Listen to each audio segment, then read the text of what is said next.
हर हर महादेव। जय शिव गुरु, जय गणपति भगवान। रउरा सभी कैसन बानी। गोस्वामी शिव चर्चा कथा में रउरा सभी के तहे दिल से आज हम स्वागत करतनी। और आज हम एगो ऐसन कथा लेके आयल बनी कि जौन कथा आज तक संसार में शायद ही केहू के संगे भइल होखे कि कौनो सुहागिन अपन सिंदूर बेच देवे लालच में। कथा रउरा सभी के सुन के तो अजब लगी, बाकी कथा के शुरू से अंत तक सुनम जा तब कथा के पता लगी कि आखिर कथा के भाव का बा। एगो गांव में एगो शिव भक्तिन रहत रही। भगवान शिव के परम भक्तिन रही और वो हरदम भगवान शिव के जितना भी व्रत रहे, त्यौहार रहे, वो सब चीज़ करत रही। अपन सुहाग के भगवान शिव से हरदम बचावे खातिर प्रयास करत रही और भगवान शिव से यही हरदम मन में रखत रही कि हे प्रभु हमरा सुहाग के अचल रखम, काहे कि हम एगो सुहागिने रह के अपन शरीर के त्याग कल चाहतनी, रौरा द्वार पर आवल चाहतनी। ये बात से भगवान शिव ओकरा पर बहुत प्रसन्न रहन। माता गौरा के उनका पर खास मने उनका पर श्रद्धा रहे और उनकर भक्ति से माता उमा बहुत प्रसन्न रही। भगवान शिव से हरदम उनकर सिफारिश करत रही कि हे प्रभु सब चीज़ करम, बाकी इनकर सुहाग के अचल रखम, काहे कि ई हमरो भक्ति नहीं और रौरो भक्ति नहीं, और हम दोनों आदमी के ई अपन कर्तव्य बनता कि हमनी के अपन सुहागिन के जौन भक्तिन बिया एकर हमनी के पूरा ख्याल रखी जा। ये पर भगवान शिव एक दिन उनकर परीक्षा लेवे खातिर माता उमा के कहले कि ऐसन कर कि तू जाके उस सुहागिन के एक दिन के परीक्षा करा।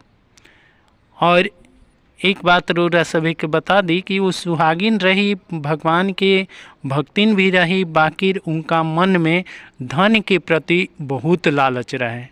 वो ये भगवान से मनावस कि हे प्रभु हम इतना धन वैभव के मालिक रहें कि हमरा कोनो चीज़ के कमी महसूस न होखो, इस संसार के सब सुख वैभव हमरा आगे रहो और हम उस सुख वैभव के भोगते हुए एगो सुहागिन के मौत मरी, यानी कि सुहागिन के चोला में ही रउरा द्वार पर आए।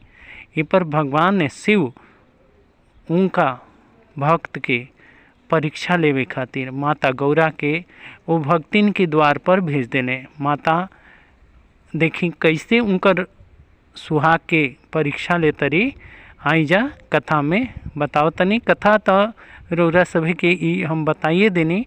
आई जा अब उमा माता यानी माता गौरा उनकर परीक्षा कैसे ले तरी देखी जा।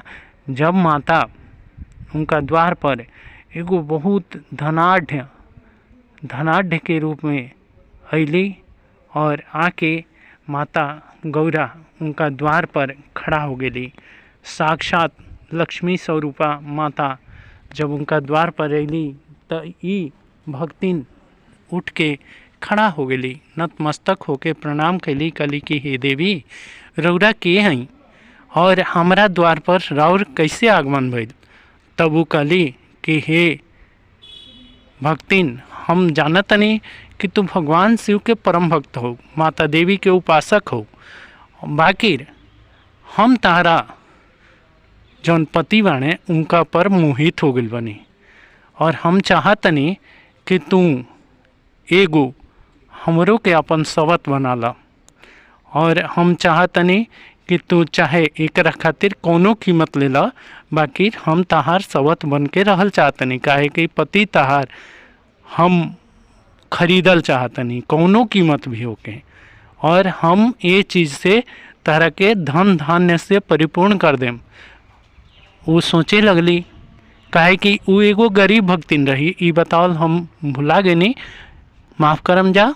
वो बहुत गरीब रही, बहुत अन्न के बिना बेचारी तरसत रही, बाकी भगवान शिव से रोज़ विनती करत रही कि हे प्रभु हमरा के धन धान्य से भी परिपूर्ण करी और हमार सुहाग से भी। ये बात पर वो सोच में पड़ गई।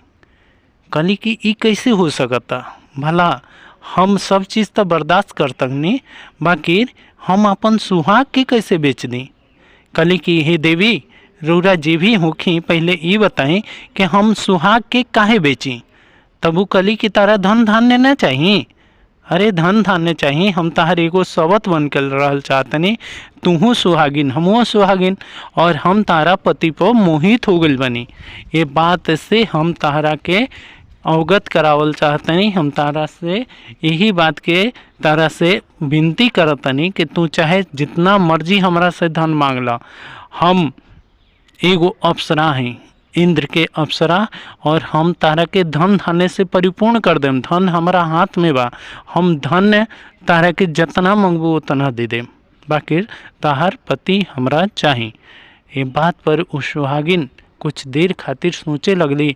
कहली कि हो ना हो, अरे हमार सुहाग तो बनले रही और साथ में धन के भी आगमन हो गई। ये चलते धन के कभी भी अपमान न करे के चाहिए। और वो सोच के और उनका से कहली कि हम चाहतनी कि हमार घर जौन हो वो महल बन जाओ, हमारा बच्चा जौन हो खसा वो सब सोना चांदी के रथ पर सवार होके कहीं भी जा सा हमहुँ जाई, हमारा घर में कोनो चीज़ के वैभव के कमी ना चाहिए। हाँ ठीक बा, हम अपन पति के रौरा हाथे बेचल चाहतनी। ये बात पर मंजूरी दे दिली। तब वो पति जब अइले तब पति द्वार पर खड़ा हो देखले वो सुहागिन स्त्री के जौन देवी के रूप में आई रही, उनका के देख के पूछले कि रौरा के आई। तब वो कहली, उनकर पत्नी, खुद उनकर पत्नी कहतरी कि अरे ई कहतरी कि हम ताहार सवत बनल चाहतनी और धन धान्य से परिपूर्ण कल चाहतनी, और हमारा से जितना मर्जी धन लेला, बाकी हमारा अपन पति से ब्याह करा दो। ये बात पर हम राजी हो गए हैं। तब वो कहतने अरे तार दिमाग खराब बा, कहीं सिंदूर बेचल जाला, सिंदूर के आधा भाग होला, सिंदूर के पूरा भाग सुहागिन रहेले, सिंदूर कभी भी बेचल ना जाला। तो कैसन बाड़ू? तो कहतरी रौरा गरीबी में हमरा के का देले बनी, 2 वक्त के रोटी भी ना नसीब भइल, हम कभी भूखले सुत जाई ना, हमार बच्चा सब तड़पता सा। आज हमार अगर सुहाग के अगर ही लेके और हमरा के धन धान्य से परिपूर्ण कर दी हैं तब उससे का हो जाए। कहीं सुहाग हम थोड़ी बेचतनी, हम तो पति के दूसर बियाह करावतनी। ई बियाह के परंपरा तो बड़े बड़े राजा लोग के लिए बनन जा। राजा दशरथ के 3 गो रानी रही जा, और खुद वासुदेव जी जौन भगवान श्री कृष्ण के पिता रहन, उनको 2 गो पत्नी रही। और ए में का हो गई, स्वयं अर्जुन लेखा वीर जौन महारथी रहन तवन भी तक कई गो बियाह कैले। और हम आज अपन पति के अगर इनका हाथे समर्पित कर देतनी तो में कौन का अपराध बा। वो कतनो बार वो पति बेचारे समझावत रह गए, बाकी वो ना मन ली और वो अपन पति के दूसर का बियाह वो देवी के संगे करावे पर राजी हो गई। तब जब सुहाग वो अपन वेदी पर बैठा के अपन पति के दूसर का ब्याह कर देली, जब दूसर का ब्याह कर देली तब पति सोचने की हो ये तो लालची औरत बिया, आज हमरा के बेचलस, हो सकता काल बच्चों के बेच दी पैसा के लालच में, धन के लालच में, हो ना हो एकर कोनो निर्णय करे के चाहिए। और वो का काम कैले, वो पति महाराज की ऊंचा पहाड़ी पर गईले, इन्हें ब्याह हो गई, ब्याह के सब रस्म हो गई, सब सुहागिन दूसर की सुहागिन अपन सिंदूर सजा ले ली और इनकर सिंदूर के रंग फीका पड़े लागल और सिंदूर के रंग फीका पड़े लागल। अब ई का भइल कि ऊ जौन उनकर पति रहन सुहागिन के, वो ऊंचा पहाड़ी पर चढ़ गए और ओइजा जाके वो मन में विचार कर लेने कि हे प्रभु, हमार पत्नी के रौरा कौन दिमाग देनी है, कौन ऐसा दिमाग कि भला वो अपन पति के बेच देली, तब हम अपन जीवन लीला ही समाप्त कर लेतनी। काहे कि हमरा ऐसा पत्नी के संगे रहे के कौनो जरूरी नहीं है। एगो पत्नी हमरा के धन से खरीदतिया, एगो पत्नी हमरा के धन खातिर बेच देलस अब इससे बड़ा पाप और इससे बड़ा जीवन हमरा का चाहिए। हमरा जीवन ई ना चाहिए जौन दूगो पत्नी के आश्रित रहे। काहे कि हम भगवान श्री राम के परम भक्त हैं और भगवान हमार जौन राम बाणे वो एगो पत्नी व्रतधारी रहन और हम उनके चाल चलन पर चलत रही। हम एगो पत्नी से अति प्रसन्न रही। हम रौरा से कभी भी धन के लालसा ना कैनी। हम यह काम ना कैनी कि रौरा हमरा के अपन काया सही रखी, हमार शरीर सही रखी। हम कमा के चाहे कतनो हमरा काम करे के पड़े हम अपन परिवार के पालन पोषण करम।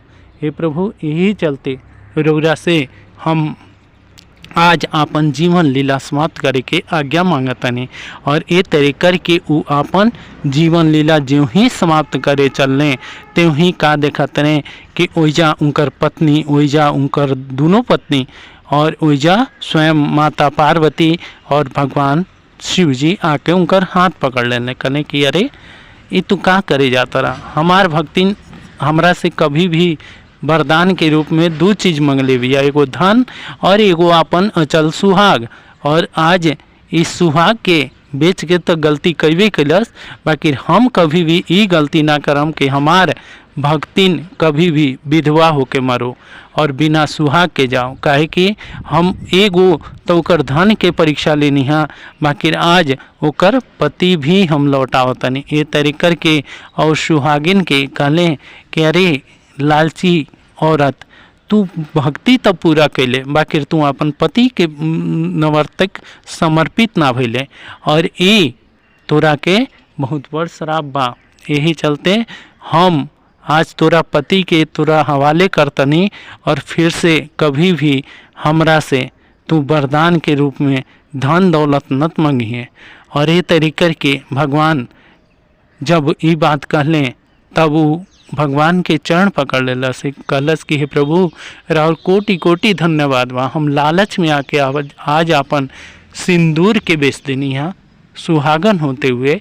ये से बड़ हमरा खातिर श्राप का चाहिए कि जौन दूसर शब्द के हम खरीद लेनी है काहे खातिर तैगो धन खातिर। हे प्रभु हमरा के क्षमा करी। और जब ये तरे जब माता गौरा कहली कि तोरा धिरकार बा, तू अपन पति के कैसे बेच देले। आज तक हम पर्वत पर निवास करी ना और पर्वत राज हिमांचल के पुत्री होके उतना राजमहल हम त्याग के आगे नहीं अपन पति खातिर। तू अपन पति के दूसरा के हाथे बेच देले हा, तू हमार भक्तिन कैसे हो सकत रहे। तब वो मातों से क्षमा मंगलस और ये तरीकर के माता और भगवान शिव ओकरा के अचल सुहाग के आशीर्वाद देले। कहले कि अब हम तहार सुहाग के ना बचा सकतनी अगर तू फिर से कभी लालच कैलू। और माता के खुद उमा माता प्रसन्न भैली, कहली कि अरे पगली, तू कभी हमने से धन के याचना कर ले रहते तो धन भी हमने के दे देती जा। धन वैभव ये सब संसारिक याचना है, बाकी तोरा मोक्ष तो तोरा पतिये से प्राप्त हुई और तू मोक्ष के द्वार छोड़ के और एगो धन के वैभव में तू अपन पति बेच देले। इससे पर तोर दुर्भाग्य का हुई। बाकी फिर भी हम तोरा के धन वैभव और साथ में पति और गोद सुना कभी ना कर सकतनी। ये चलते सब चीज़ के हम तोरा के आज वरदान देतनी। बाकी छीनत का बने तोरा से मोक्ष के अधिकार, काहे कि तू मोक्ष के लायक नहीं खू, काहे कि तू अपन पति के बेच दिलुआ। ये चलते तहार आज से मोक्ष के द्वार बंद हो गई। और यही बा एगो सुहागिन जौन बेच दिल सिंदूर के और ओकरा का चीज़ के कमी हो गई रौरा ये सब कथा में जानिए लेनी। और ये चलते रौरा सभे से अनुरोध बा कि देखी धन दौलत तक काफ़ी मिल जाला, बाकी पति कहीं ना मिले। पति और औलाद कभी भी भूल के भी इंसान के लालच में ये चीज़ ना बेचे के चाहिए। अव्वल तो ऐसा कभी समय ना आओ प्रभु के इच्छा से हर एक सुहागिन के चाहिए कि अपन सुहाग के सामने ही अपन शरीर के त्याग करो पति के गोद में। यही हर एक सुहागिन के अचल सुहाग चाहिए। और ये जौन हम कथा आज रौरा सभे के सुनौनी है करवा चौथ के ही व्रत पर इ निर्धारित बा और ओकरे चलते रौरा सभे के सुनौनी है। जय शिव गुरु, जय गणपति भगवान। रउरा सभी की कथा कैसन लगल कमेंट बॉक्स में ओम नमः शिवाय जरूर लिखम। अगर रउरा सभी भगवान शिव के परम भक्त हैं जा तब। जय शिव शंकर।